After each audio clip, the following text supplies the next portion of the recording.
So apologies if you heard my introduction 10 times already today, but I'm Cliff Hill from Ectron. We're sponsoring the Content Theatre.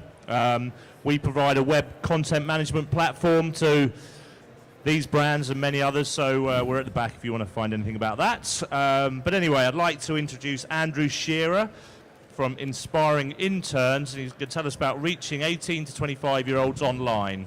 Content, Curation and Kittens, a beginner's guide to developing an engaging audience of young people for your brand. Thank you very much. Hello, yeah, I'm Andrew. And I'll be going through what it takes to reach a young audience online and how you can do so cheaply and efficiently. So just a quick bit of background for you, who I am. I'm from Inspiring Interns. We're the country's leading internship agency. Essentially, it's graduate recruitment. I spent 4 years in the marketing team, running our online marketing, essentially.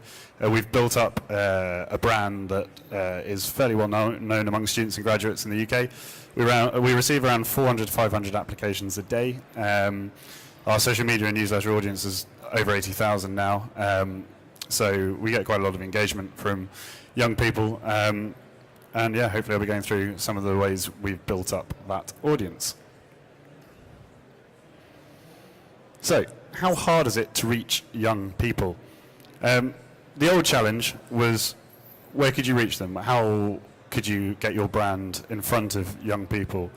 Was it expensive to do so? How much would you have to spend to get your advertising out there, to put yourself in publications or other media that's going to be in front of young people? And how easy was it to engage them? Once you've got your brand in front of them, how interested were they in what you had to say? How much did they engage with your company? However, the internet has been a great leveler, particularly social media has been a great leveler for reaching young people. You know where they are. You know they're online, and you know you can reach them. You know they're all on Facebook. They're mainly on, a lot of them are on Twitter. So there's now a new opportunity for brands to reach them in a quick and easy way. But to do so, you need to understand your audience. You need to know what they're doing online, why they're there, what they're looking for while they are there. You need a strong message. You need to make sure your brand message is out there, that people can understand it, it's clear, there's no muddled messages. But it's also inexpensive. You don't have to spend a lot of money on advertising. In fact, you can do it without any advertising. We did for the first few years. We now do a bit of targeted Facebook advertising, but not a huge amount. It's an inexpensive way to reach young people. And I've broken down reaching young people into 3 areas: content, curation, and kittens. The content is pretty much anything you put online, anything you've created. That could be blogs, it could be things you're writing about your company, your industry, it could be videos you've created, it could be photos, essentially any medium, anything original that you've created that you're putting online is going to help your company stand out. Curation is another very strong point in reaching young people. Point your audience in the direction of other useful things on the internet. There's always going to be a limit to how many things you can create yourself, how much content you can produce, particularly if you're a smaller company and you have a limited marketing budget or marketing team. There are, however, lots of brilliant things online, so you can point your audience in that direction. And also kittens. Young people go online for a variety of reasons, but a lot of it is enjoyment. They go there because their friends are there. They go there for socializing. They go there because there's lots of fun stuff to do. So online often equals enjoyment. Branded messages, constant blathering about your brand, what you're doing, your company, telling people what you want them to hear rather than what they want to hear is not fun. It's just not interesting. And people quickly switch off. So this is where Kittens comes in. Help your audience enjoy themselves. Put silly pictures online. Use different content which isn't necessarily to do with your brand or your industry per se, that might engage young people, and help them to enjoy themselves while they're online. And if it seems counterintuitive to be directing people away from your website to other websites, or to be putting stuff on that's nothing to do with your brand, I'll go into that in a bit more detail. Bear with me. So firstly, going into content. Fresh content, as I'm sure you've heard today from a range of speakers is very important online to help you stand out. You need to produce something that people want to consume, fairly obviously, and when people are finding things on your site or on your social media feed that's interesting, they start to engage with you and start to be more open to what you have to say and what your company does. Content is also crucial for, well, across a broad range of online disciplines. Social media, obviously you have to keep your social media feeds very up to date, so new content is very important for that, so you're not just posting the same old thing. It's very important for branding, as I said, keeping your message clear and direct, making sure people understand what your brand stands for, the kind of associations you want with your brand. And it's very, very important for SEO, making sure your website is fresh. Google wants to see fresh, interesting content and that's going to help you move up the rankings for key search terms. In terms of how you break down content and what you should be looking to create with your content, I'll break it down into 3 areas. Making it interesting, providing a benefit for the consumer, and the shareability. So on the interest front, obviously you're looking to make people sit up and take notice. This can be done in a number of ways. It might be that you are a particular authority on a subject. So for inspiring interns, we work with a lot of small companies and medium-sized companies who are hiring graduates. A lot of the careers advice that is out there is aimed at people going for the big graduate schemes. We are therefore something of an authority on careers advice that's going to help young people get into smaller jobs in smaller companies, which is where a lot of people go into, but there's not a lot of information out there. So we use that authority to create new content, blogs, videos, guides, that sort of thing, that is going to engage our audience. It might be finding a new angle on something. If something's in the news, if it's a major subject, then find a slightly different angle that you can look at that's going to challenge your audience a little bit. Again, using inspiring interns as an example, internships are obviously in the media quite a lot, and generally it's a very negative portrayal of what an internship is.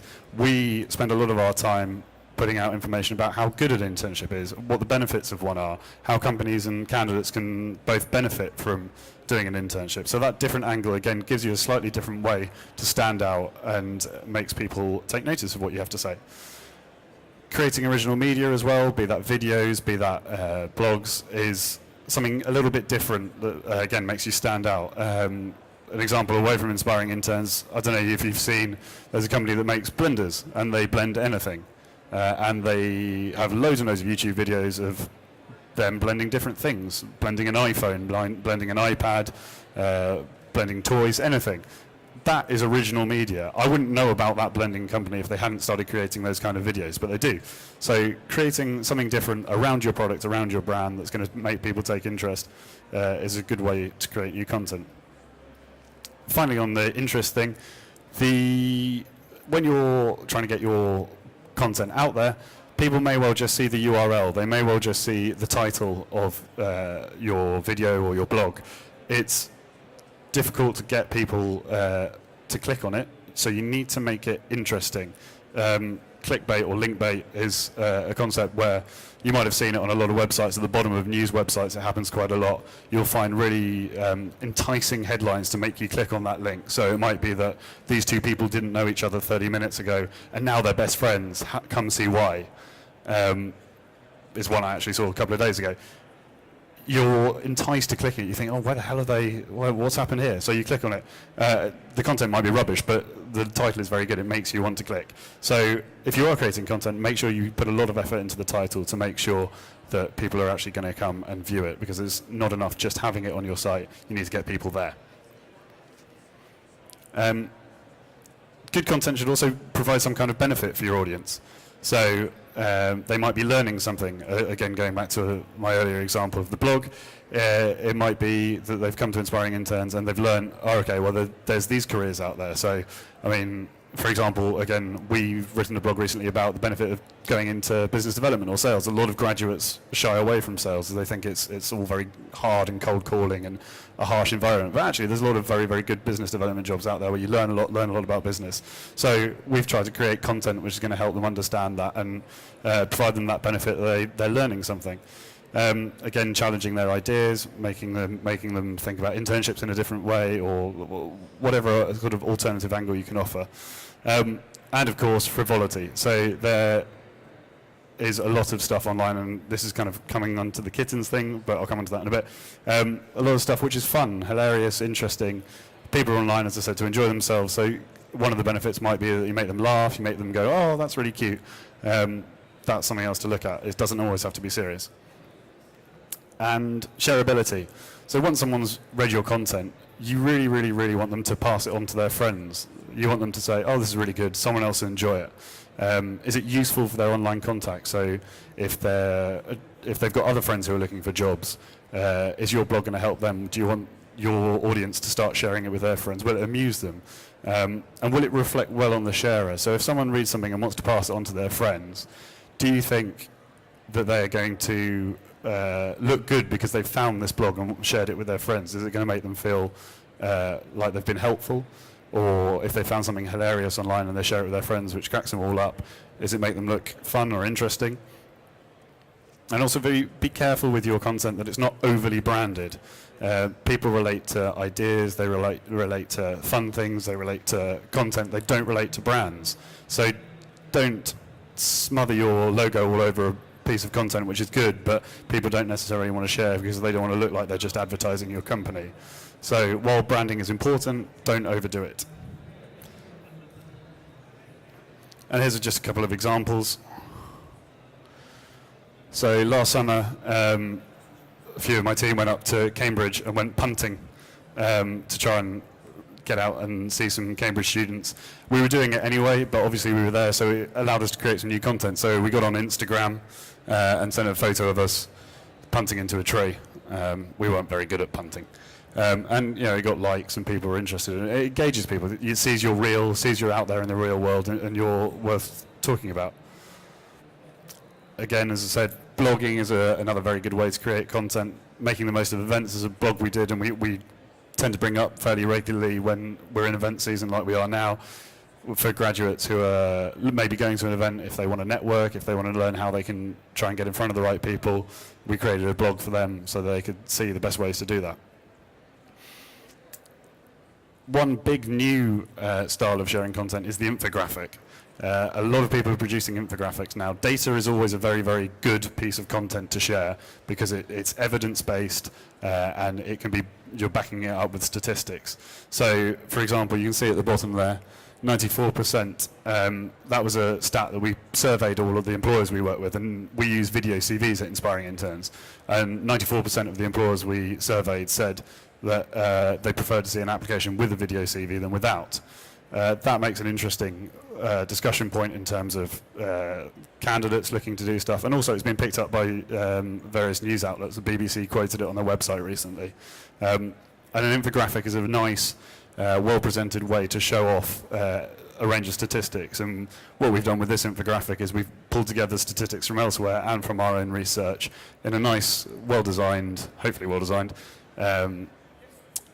PDF, or you can have it on a web page where people can see it and share it. And it's got a lot of decent shares on Facebook, on LinkedIn, on Twitter. The job centres, for some reason, have been tweeting it non-stop since we posted it. And it's generally been good for getting our brand out there. So that was a good piece of content. And again, on the Kittens, innocent drinks, innocent smoothies have led the way in many ways with the slightly more frivolous element of the content. They're currently posting a lot of cats wearing their Big Woolly Hat campaign online. It's nothing to do with the drink, but it's interesting and it gets people engaged, and people feel like they can engage with that brand because that's human, or in this case, feline. Moving on to curation. The internet is noisy. There's a lot of stuff out there. Around, at the last count, 38 trillion web pages, give or take a few trillion. It's very, very hard to get yourself heard above all that noise. And the fact of the matter is you are never going to be the only destination around your topic or the kind of conversations you want to have. There's going to be other people who are putting good stuff online. Rather than seeing that as competition, it's a chance for you to make yourself seem like you know what's going on, and gain trust and loyalty from your audience by sharing other people's good content. If you are constantly, alongside your own content, pointing people in the direction of other good stuff online, then people are going to learn to trust you. They're going to see you're a destination to go to. It starts developing the idea you're thought leaders within a certain area, and it supplements the content creation you'll be doing in a lot quicker way, because obviously creating blogs and photos and videos can be a little bit time consuming. By curating the internet and finding stuff online you think your audience is going to be interested in, then you are creating more ways to share stuff and engage your audience in a much more time efficient way. It is, of course, very important to credit people if you're talking about stuff you found. On Twitter, you've probably seen this has come via @someone or other or CC @someone else. It's important to say that if you're finding stuff or someone's pointed you in the direction, to credit that as well, because otherwise people get a bit annoyed. And yeah, here's a couple of examples. Again, recently we shared Somewhere To, a running competition to allow young entrepreneurs to get free office space. It's nothing to do with us. It doesn't help us get more applications per se, but it means it's relevant for our audience. We're showing them something that might be of interest to them. A lot of our audience want to work in small companies or develop their own ideas develop their own companies. So sharing that sort of thing was relevant, kept them interested, and hopefully just builds up that engagement. And there are, of course, websites like BuzzFeed who have grown up and made a living around sharing and curating content. This, for example, time-lapse of people leaving Wembley Stadium. BuzzFeed haven't created that. They just found it online, thought it would be good for their audience, and posted it. And you'll see, of course, BuzzFeed always have lots of photos. They do stock photos against tweets. They do pull in GIFs from everywhere. And they're a very, very good content curation site. And, of course, I mean, you can go News Now. They pull in all news from on all sorts of topics, and it's well organised. So if you want to find out all the information on your football team, you can go to News Now, and they've got all the content that's been written about your football team the last week on there. There are lots and lots of websites which are doing it well, and they've become successful off the back of it. So think about tapping into that a little bit for your brand. And Kittens, and this is kind of an overriding thing both on the content and the curation side. As I said before, people are online to have fun. They don't want to hear loads of brands just shouting at them about their company. So give people what they want. On-brand, on-message posts are dull. They are. Inspiring Interns, for example, on our Facebook page, we intersperse posting about the roles we have on with random things like a cat hiding in some cat food in a supermarket. Again, nothing to do with Inspiring Interns, but it's quite fun. It's got 37 likes. We can post a brilliant job which has got hundreds and hundreds of applications. Everyone's loving it. People won't like it on Facebook, though. And if you want people to like stuff and then their friends to see that they liking Inspiring Interns and spread the Inspiring Interns word, you have to mix up your branded stuff with some interesting stuff. In this case, a cat in some cat food. Paddy Power are a very, very good example of a company that use the Kittens concept well.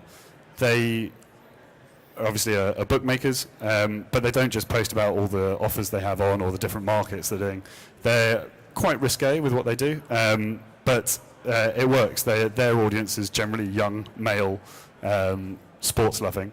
So they post funny things. I mean, they do big stunts in real life as well, but they post funny things on their Twitter. So this, for example, this week Nicholas Bentner, the Arsenal striker, was cautioned by the police for smashing part of his block of flats up. And this references Richard Keys when he was sacked from Sky, talked about Jamie Redknapp smashing a woman. It's risque, it's not necessarily everyone's cup of tea, but for their audience and for the kind of people they're engaging, it's worked very well. You can see 77 retweets, 32 favourites when I screenshotted that recently.